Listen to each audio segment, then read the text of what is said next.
Hi, it's Stuart Sutton at Georgetown TX Real Estate. I hope you're having a great day. Well, January's over. Can you believe it? Seemed like it was a blink of an eye. January of 24 is done. A lot of times January gives us an idea of what's going to happen for the rest of the year. So we're going to compare January of 23 to January of 24. Some decisions you might want to make regarding how to interpret this market. But first, let me tell you a story. Zig Ziglar, very famous motivational speaker, went to a conference one time, and when he was sitting at a table, he had people on both sides of him, and he turned to the one on the right and said, "Hey, how's the real estate market?" It was a real estate conference, and that person said, "Oh, geez, it's just terrible. There's so many listings. We can't seem to get anything settled. It's just a really tough market. I've never been in one this bad before." He said, "Oh, my goodness, that's a shame." Turns to the person on his left, and he says, "How's the real estate market?" And she said, "It's fantastic. We just can't believe how much sellers need our help. We're getting their homes sold. It's just a terrific time to be in real estate." Of course, he thought about that and wrote it in his book that the perspective of the same market was very different by two people. So you can look at this market and make some decisions for yourself. But I'm going to share with you how I feel about it.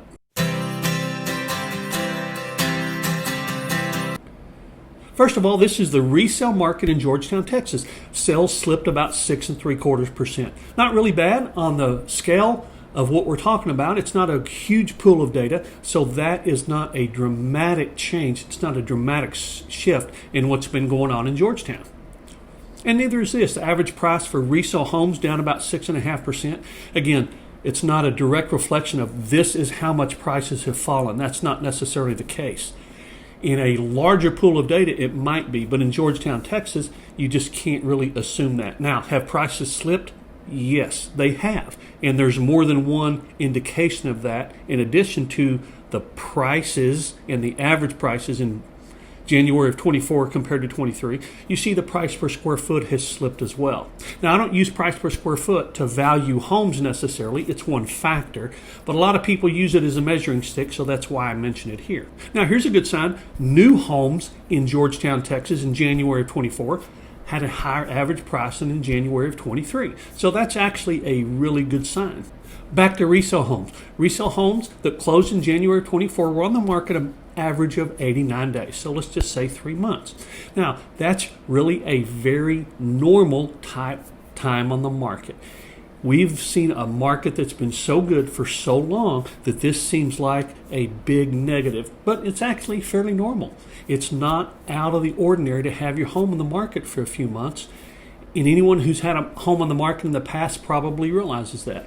What buyers are willing to pay compared to asking has slipped a little, not even 0.5%, but it is down to 96.5 at this point. So in January, homes closed at 96.5% of asking price. That's a little bit lower than a normal market. I'm really kind of thinking that buyers were hit so hard during that frenzied market in 21 and 22 that they're sort of compensating a little bit here because all other factors show a fairly normal market. This one shows more of a buyer's market. But 96.5% is really very close to the normal range of 97 to 97.5. Now, new homes are a little bit lower at 95.76. Bottom line is you can get a little more off of a new home price than you can a resale price. Now, every situation is different and unique, of course, but overall, the average for buying a new home, you get a little bit more off of asking than you do a resale home. But keep in mind, new homes tend to price just a little bit higher because of that. Now, here's a stat I pay attention to very closely. There are several that I pay close attention to. I don't have them all on this particular presentation right now, but homes that closed in January of 24 reduced their prices less than homes that closed in January of 23. So what does that tell you? Well, it shows that home sellers, are pricing their homes closer to a realistic sales price than they were a year ago. So I think as time goes by, we start to adapt to what's going on in the market. And this is an indication of that. This is a very good sign as well. And I'm just going to throw this out to you because, well, I always tend to do this because it is such a big deal.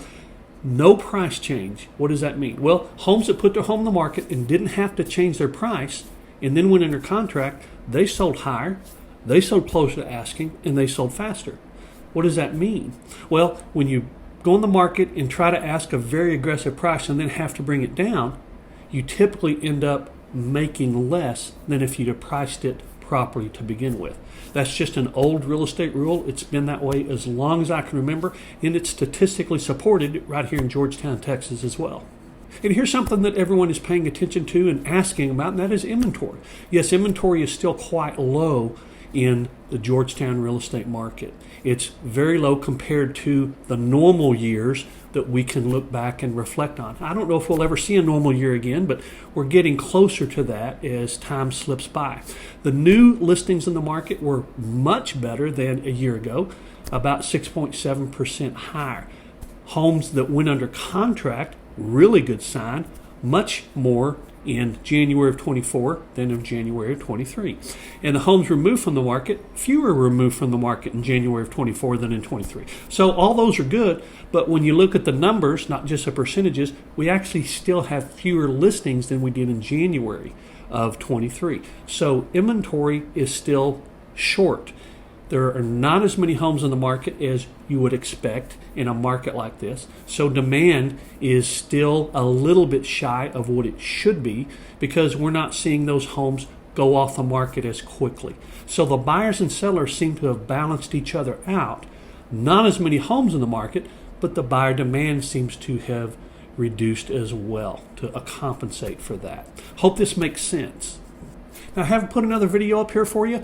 This one is, well, if you're thinking about selling a home, you really want to consider this. It's an issue that a lot of people deal with. If you like what you're seeing, go ahead and subscribe, and hope to see you on the next video.